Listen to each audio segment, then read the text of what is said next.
Bienvenidos amigos nuevamente al canal y bienvenidos a un nuevo fin de político. Llegamos al episodio Chuquiti, el episodio 13, y este episodio se titula Más sanciones, muerto el diálogo y ahora Daniel, quedamos guindando y no somos mango. ¿Qué pasó? No, bueno, yo no estoy guindando. Lo que sí tengo es una preocupación por tu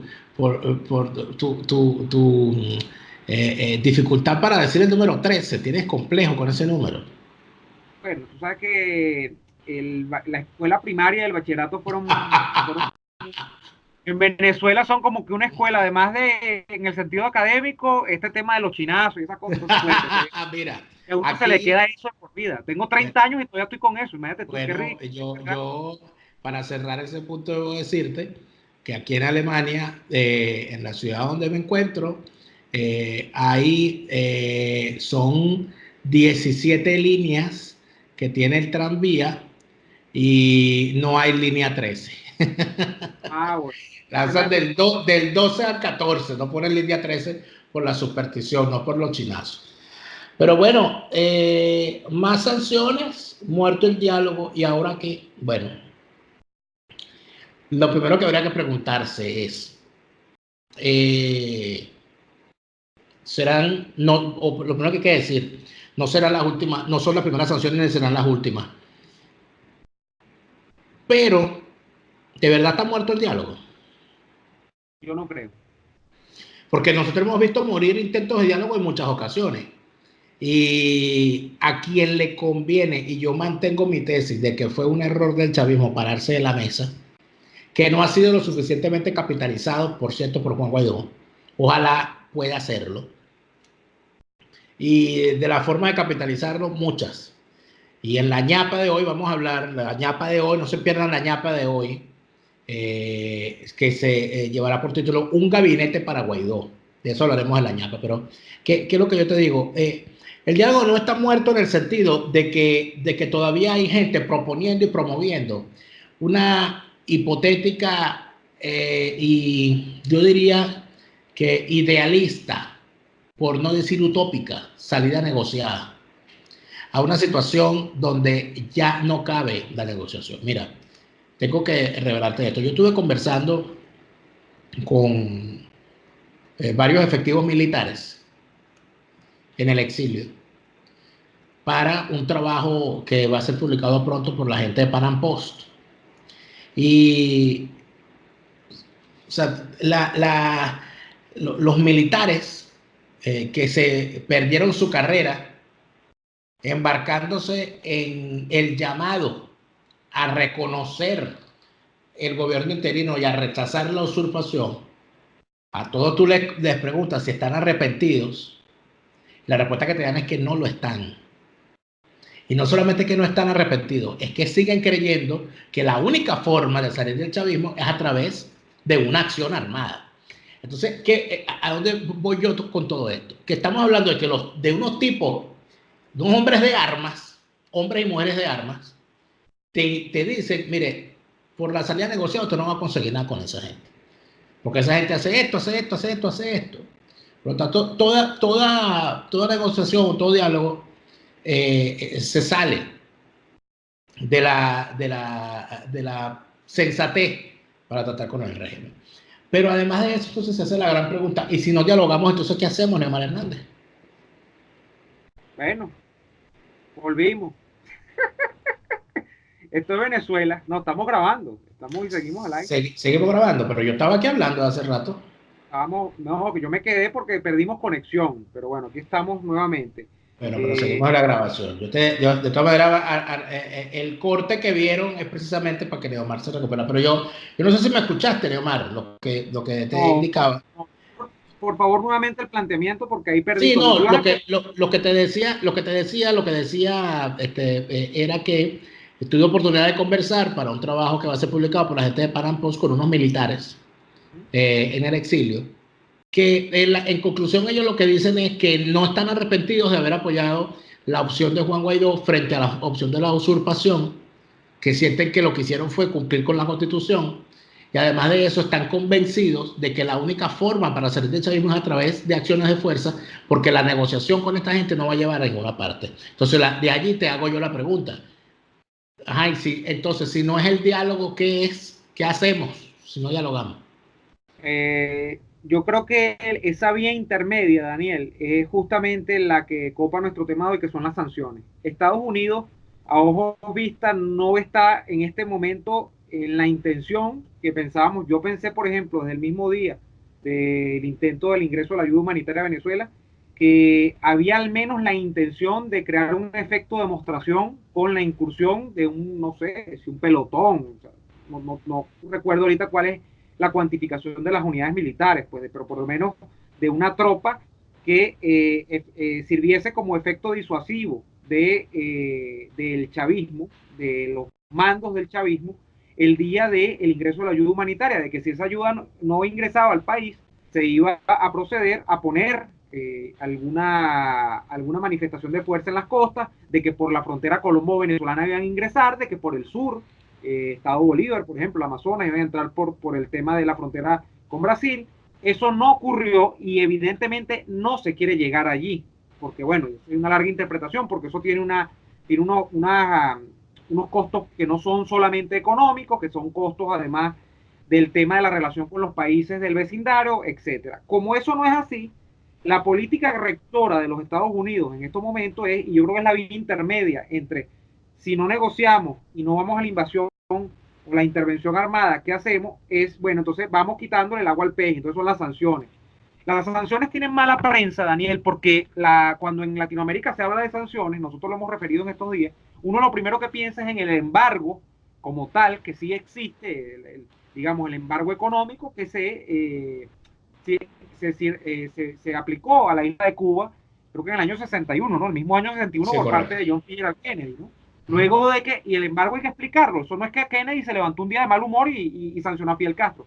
Fidel Castro, número uno, después de declararse en principio que él no era comunista, se asumió marxista-leninista y entonces lo que hizo fue expropiar una gran cantidad de empresas y propiedades norteamericanas que había en la isla y así otras, las de nacionales, la cubanos, las de españoles, hubo muchas expropiaciones españoles, te lo digo porque mi familia en España, yo tuve familia que salió de España en la guerra civil y se fue una parte de Venezuela y la otra a Cuba, y la familia mía tenía, entiendo yo que tenía varias farmacias en Cuba y las perdieron todas. Esa gente se murió en Cuba, yo nunca supe nada de ellos, pero es la historia familiar. Bueno, eso ocurrió con Estados Unidos y Estados Unidos, Kennedy tomó esa decisión, pero además la tomó porque acuérdate que ese era el clima de la Guerra Fría y Castro fue muy rápido a ponerse en sintonía con los intereses de la Unión Soviética. O sea, hubo una reacción allí. O sea, esa reacción no fue de gratis. Entonces, uno tiende a Pero fíjate que allí es interesante lo que dice cuando haces el resumen histórico, porque es que el embargo de los Estados Unidos a Cuba fue en reacción, fue una respuesta de los Estados Unidos frente a las expropiaciones y a la afectación a los intereses económicos establecidos en Cuba de origen de los Estados Unidos. Hablando de la industria del entretenimiento, de la hotelería, etcétera. Y en efecto, cuando se afectó al sector comercial con capital de los Estados Unidos, obviamente los Estados Unidos alguna repercusión eso iba a tener y la tuvo. Claro. Lo que pasa, y fíjate que si revisamos las cosas, lo que ha sido el pregón de la izquierda a través de los años, cuando se habla de dictaduras, siempre se les reclamaba a los Estados Unidos que mantuviera relación con dictaduras y que no los presionara cuando eran notables violadores de los derechos humanos. Y se le pedía a los Estados Unidos que obviara todos los intereses comerciales, militares, etcétera, y que pusiera de primero los derechos humanos. En este momento, eso lo está haciendo los Estados Unidos con Venezuela, que a no se le debe olvidar a la gente que es uno de los socios fundamentales en materia energética de los Estados Unidos, o por lo menos lo fue en tiempos pretéritos. Bueno, ¿y qué es lo que está poniendo? Ah, bueno, pero que Venezuela no le ha hecho nada a los Estados Unidos, pero es un problema interno. No. El pregón de la izquierda permanentemente era que a Pinochet, que a las dictaduras del Cono Sur, que a dictadores como Gaddafi, como Irak, como Saddam Hussein y otros más, que en su momento fueron apoyados por los Estados Unidos, se les retirara el apoyo y se les sancionara, no por haberle hecho algo a los Estados Unidos, sino por estarle haciendo algo a su pueblo con la violación de los derechos humanos. Hoy lo está haciendo los Estados Unidos de esa manera con Venezuela y mira todo el escándalo que hay. Sí, Entonces, ¿qué sucede? Que el tema de las sanciones económicas, y sobre todo cuando las hace Estados Unidos, que en realidad es quizá a nivel mundial el que más peso tiene para hacer una sanción de este tipo en virtud de la cantidad de bienes y servicios que produce y los intercambios que pasan, además por la economía norteamericana, para empezar, porque el patrón que rige mucho los intercambios es el dólar, y esto tiene asiento en los Estados Unidos, en la Reserva Federal, etcétera. Es fuerte porque el primer ejemplo que se busca siempre es ese. Y se dice, bueno, eso no dio resultado porque el fin de eso en Cuba, con los Estados Unidos, era que colapsase la tiranía castrista. Y no colapsó, efectivamente no ha colapsado 60 años después. Entonces hay mala prensa allí. Pero si nosotros vamos, porque si nos ponemos a hablar, bueno, del tema de la izquierda y volvemos a viejos episodios y todo lo demás, se nos va el tiempo. Al tema de qué llevó a la oposición venezolana, en este caso ya no oposición, sino gobierno de transición, Juan Guaidó, y al régimen de usurpación de Maduro a sentarse esta vez, yo lo resumo facilito, Daniel. Porque para sentarse los dos, algo tienen que tener en la cabeza. O sea, tú tienes unos objetivos máximos que tú persigues cuando te sientas en esto, me imagino yo. Y por supuesto que Guaidó quería, como objetivo máximo, cuando se sienta allí, yo quiero salir de Maduro. Yo quiero que Maduro deje de ser presidente. Y es un objetivo máximo porque aquí no te estoy hablando, o sea, muy general. No estoy hablando de si es con una figura que sea de transición, si es con las elecciones. Eso es otra cosa. Yo quiero salir de Maduro. Eso es lo que queremos como fuerza que en este caso se contrapone a Maduro. ¿Y qué quiere el chavismo? El chavismo quiere disuadir a Guaidó de su actitud, independientemente de que haya gente que diga, pues yo creo que aquí otra vez se pela el tiro, que es que Maduro se sentó en esa mesa para pedir que se le bajen las sanciones. Maduro lo que quiere, a final de cuentas, como objetivo máximo, es que Guaidó termine de irse para su casa y que se acabe el tema del episodio Guaidó. O sea, de que este cuento del gobierno de transición, de las elecciones libres, que se acabe la oposición, pues que la oposición agarre y diga ya, yo quiero gobernar. Maduro lo que quiere es seguir en el poder. O sea, si lo resumes así es, yo quiero sacar del poder a Maduro, yo quiero seguir en el poder. Ese es el objetivo máximo. ¿Qué ocurre? Tú te sientas en la mesa y los mediadores, ¿qué van a hacer? Y nosotros conversamos de esto hasta informalmente una vez, Daniel. ¿Qué van a decir los mediadores? Bueno, la única manera en el siglo XXI para ustedes discernir este problema es que hayan unas elecciones en el país. Entonces, ustedes tengan que tener la disposición de participar en unas elecciones y ahí se ve si Maduro sigue gobernando o si Guaidó va a ser el nuevo presidente de la República o el candidato que ponga a la oposición va a ser presidente. Y ahí está el tema, Daniel. Yo creo que el chavismo no tiene la disposición a que hayan elecciones. Aquí luego entonces se ha vuelto con el tema de que sí, de que el chavismo tiene la disposición. Yo no la veo por ningún lado. Y de que lo que ha ocurrido es que no dejan a Maduro ser candidato. Y de que Estados Unidos, al poner por delante la premisa de que Maduro no puede ser candidato, dinamita la mesa de negociación. Yo creo que aquí el problema es que antes de todo eso está el tema de que no hay manera de que el chavismo dé respuesta a una demanda mínima que un gobierno tan escéptico o tan alejado del tema venezolano, como es incluso el gobierno del Reino de Noruega, ponga por delante. Porque Noruega dice, a mí no me duele Venezuela está ya por allá lejos, pero lo mínimo que yo puedo proponer para que este problema se solvente es que hayan unas elecciones. Porque bueno, se cuentan y ya. ¿Se van a contar o no se van a contar? Guaidó va a decir, por supuesto, que sí.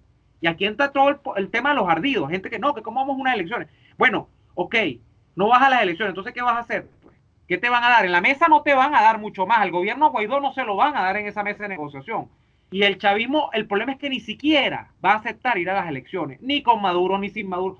Para mí, ya en ese momento, ya eso es perder tiempo. O sea, porque después en adelante, ¿qué vas a discutir tú en la mesa? O sea, vas a discutir entonces lo que va a querer el chavismo. Y el chavismo, si no quiere discutir las elecciones, lo que va a querer es las condiciones para ellos seguir gobernando. Entonces, en esas condiciones para seguir gobernando, lo que puede ocurrir es, mira, yo quiero una oposición que yo acepto, que es una oposición leal, blandita, y por eso que tú ves a Diosdado en estos días. Mira, sacaron hasta Américo Martín, ¿vale? De por allá, que Américo Martín sería un interlocutor válido, que Eduardo Fernández sería un interlocutor válido, que Claudio Fermín sería un interlocutor válido, que, no sé, Leoceni García, no sé si lo nombra, o sea, un poco de gente que no tiene nada que ver orgánicamente con las preferencias de los opositores en Venezuela. Entonces, ese es el tema de que aquí no va a avanzar más el chavismo en esa mesa, porque el objetivo mínimo no está en discusión. Para el chavismo no hay posibilidad de hacer una elección. ¿Y por qué no hay posibilidad de hacer una elección? Porque si el chavismo no hace la elección, no pasa nada. Claro, siguen las sanciones y las sanciones comprometen el tema del financiamiento interno. Pero más allá de eso, bueno, ellos verán cómo hacen para sostenerse. Terminan de arruinar el país, pero ellos no van a hacer la elección. Entonces yo creo que ese es el punto nodal. Que esa mesa se puede prolongar, Daniel, y yo creo que de hecho los tipos van a volver a la mesa porque van a mantener como ese tenue hilo que incluso muerde a opositores de creer que ellos efectivamente van a ir a la elección. Lo que sucede es que ellos no han terminado de compatibilizar con las características de esa elección, es decir, con el tema de que Maduro sea candidato o no. Hay gente que realmente cree que es que la piedra de tranca es que no dejan a Maduro ser candidato. Yo creo que la piedra de tranca es que el chavismo no está dispuesto a hacer unas elecciones. No sé qué piensas tú. Yo lo que creo es que el chavismo tiene su plan trazado y tienen su guión y en función de ese guión están jugando. Ellos asumen que van a acelerar su revolución con la Asamblea Nacional Constituyente, que van a hacer una nueva constitución y que luego que hagan esa nueva constitución irán a unas mega elecciones y en esas mega elecciones habrá una nueva elección presidencial. Con o sin Maduro no sabemos. Yo creo que la idea de ellos es que Maduro continúe allí hasta que se agote la opción Maduro. Y lo que ellos aspiran, obviamente, es a construir un sistema en el cual la oposición sea de la catadura moral de Juan Barreto, de Henry Falcón, de Claudio Fermín, del castrista confeso Américo Martín. Esa es la gente que a ellos les gustaría tener como una oposición trucha, una oposición que no se opone, una oposición lambucia, una oposición con hambre, y al tener hambre cualquiera lo alimenta en función de sus intereses. Y entonces, evidentemente, eso es lo que ellos quisieran hacer. Fíjate que este señor Soto Rojas ha sido el vocero del planteamiento de cuándo va a estar lista la Constitución. Ellos han dicho que la Constitución la van a tener lista para someterla a referendo el 24 de junio del año 2021. Es decir, que lo que va de este año y de lo que va del año que viene van a seguir haciendo marramucias de la Asamblea Nacional Constituyente ilegítima. Siendo así las cosas, entonces la pregunta es, ¿en realidad tienen ellos motivos, razones o intenciones de modificar su ruta? No creo. ¿Quiere decir esto que que la cuestión es irremediable? Tampoco lo creo. Siento que la dirección estratégica de la oposición debería ser ir precisamente a reventarle la ruta que ellos tienen planteado, impedir que ellos ejecuten esa ruta para sacarlos del sitio al cual nos quieren llevar. Si ellos están, y creo que lamentablemente en esa intención de reventar esa ruta, hemos tenido unos enemigos internos que han hecho mucho daño. Por ejemplo, estos gobernadores y alcaldes supuestamente de oposición que se juramentaron ante la constituyente son unos enemigos internos. Nosotros estamos durmiendo con el enemigo. ¿Por qué? Porque si tú quieres que la constituyente sea demolida, lo último que tienes que hacer es ir a reconocer esa constituyente. Y todo el que la haya reconocido es un enemigo interno y como tal hay que tratarlo. ¿Entiendes? Entonces, ¿qué es lo que ocurre? Que las redes de complicidades dentro de esa oposición, la alcahuetería política y partidista que se vive siempre en este sistema rentístico, partidista, rentista, donde no me peleo con el alcalde porque el alcalde es el que me mete en la nómina, no me peleo con el gobernador, porque el gobernador es el que da los contratos, no me peleo con el director general porque el director general me tiene allí cobrando a mi familia. Entonces, porque esa es la unidad, Daniel, y porque la unidad es importante y tal. Sí, pero entonces es allí donde entran las definiciones filosóficas.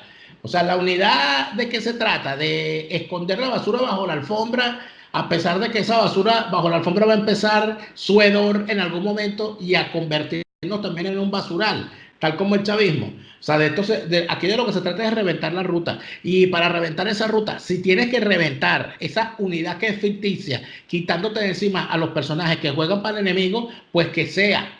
O sea, si tú tienes que expulsar a los Henry Falcón, si tienes que expulsar a los Chuo Torrealba, si tienes que expulsar a los Kiko Bautista, todos esos personajes, quitártelos de encima, tienes que hacerlo. Fíjate una muestra de que tenemos el enemigo por dentro. Bueno, ¿cómo es posible que la Asamblea Nacional, en medio de esta situación en la que estamos, se vaya de vacaciones? O sea, bueno, hay gente que dice que eso es tradición, que todos los años es así. Y estamos en tiempos tradicionales, estamos en tiempos normales, no estamos en medio de una lucha épica, histórica por el cese de la usurpación. O sea que tú te puedes ir de vacaciones en un país normal. Aquí por cierto, mira, tú que sabes más de esto que yo, Daniel, porque tienes experiencia incluso en el tema, o sea, sabes del poder parlamentario, del poder legislativo. ¿Cuándo, en teoría, de acuerdo a la tradición, debe volver la legislatura a ejercer funciones? Entiendo que se van en agosto y regresan a mitad de septiembre o en octubre. No estoy seguro en cuál de las dos Bueno, fechas, Daniel, pero le quedan al mes, le quedan tres meses a Guaidó en el cargo. Ahora, yo creo, porque sí, esto nadie lo ha dicho. pero el asunto es, porque esto es importante decirlo, porque yo sé que en los comentarios van entonces a salir a defender y a decir que uno dijo lo que no dijo, que sí queda una comisión delegada encargada de la dirección del poder parlamentario. Pero aquí de qué estamos hablando? Aquí estamos hablando que estamos en tiempos extraordinarios. La Asamblea Nacional desde hace rato debió haberse declarado en sesión permanente. ¿Qué pasó con el nombramiento de los nuevos rectores del CNE? ¿Qué pasó con la reforma de la ley de procesos electorales? ¿Qué pasó con el nombramiento de un contralor? ¿Qué pasó con el nombramiento de los cargos de los cargos que faltan? Entonces se van de vacaciones y aquí el sabor que queda es, oye, esta gente no se está tomando esto en serio. Claro, más que lo real, Daniel, es la percepción que experimenta la gente, que es de desafección, de abandono, de orfandad. O sea, la gente dice, bueno, pero ¿y entonces cómo es la cosa? Más allá de que eso esté vinculado con la tradición o no, sino que se ve feo. Pues. Es como el típico dicho que nosotros hemos esbozado tantas veces en estos episodios, de que la mujer del César no debe solo serlo, sino también parecerlo. Eso pasa, en política la percepción es quizá el 50 o más por ciento del juego total de fuerzas, ¿no? Pero te decía lo de Guaidó, y no quiero perderme porque Guaidó va a tener, a final del regreso de estas vacaciones legislativas, 2 o 3 meses.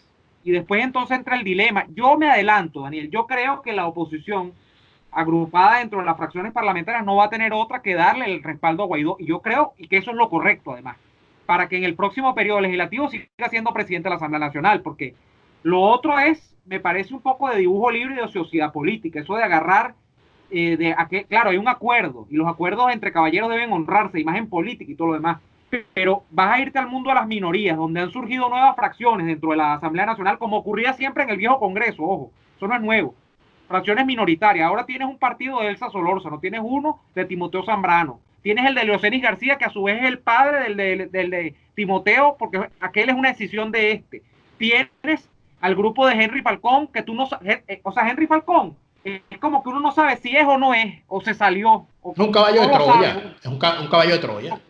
Entonces, yo creo que lo que hay que hacer allí es eso, pero mira, hay temas con el tema hay como informaciones que están por allí, por ejemplo, lo que sacó Bloomberg del diálogo, es curioso, porque ya Bloomberg dice que el diálogo no se ha reventado, que es mentira, que siguen reuniéndose y que la información que ellos tienen es que el preacuerdo al que se había llegado, escúchalo bien, es elecciones dentro de un año o máximo 2, yo no sé cómo es el cuento para los 2 años, y que la elección es casi una mega elección, o yo lo veo así, Daniel, presidencial y legislativo al mismo tiempo. Eso lo hemos hablado. Las mega elecciones en el marco de la constituyente, es decir, lo que se estaba hablando en la mesa era reconocer la constituyente cubana y sus normas y sus reglas. ¿Me comprende? Claro, pero no, creo que hablaban de cambiar el poder electoral, o sea, de los rectores, de las garantías con los observadores internacionales, pero eso es lo que Bullshit, se está discutiendo. bullshit, todo eso es bullshit, por una simple y sencilla razón. Y yo vuelvo con esto, hay gente a la que le aburre, hay gente a la que le molesta, pero lo siento, no tengo estómago para mentir. La posibilidad de unas elecciones libres no existe con la Constitución del 99. ¿Tú crees que ni Lean siquiera es Maduro la Constitución? la Constitución que invoca opositores y chavistas, porque esa Constitución te establece que los 5 rectores tienen que ser nombrados de una forma y que cada uno de ellos tiene además una función. Ahí te dice que los rectores deben ser postulados por la sociedad civil, por las universidades, por el poder moral. Y ahí tienes 3. Y ahí tienes 3 rectores. ¿Cuál es la sociedad civil? Lo que ellos llaman sociedad civil es todas estas organizaciones como el Frente Francisco de Miranda, los colectivos, todo ese grupúsculo que han creado. De allí van a nombrar un rector.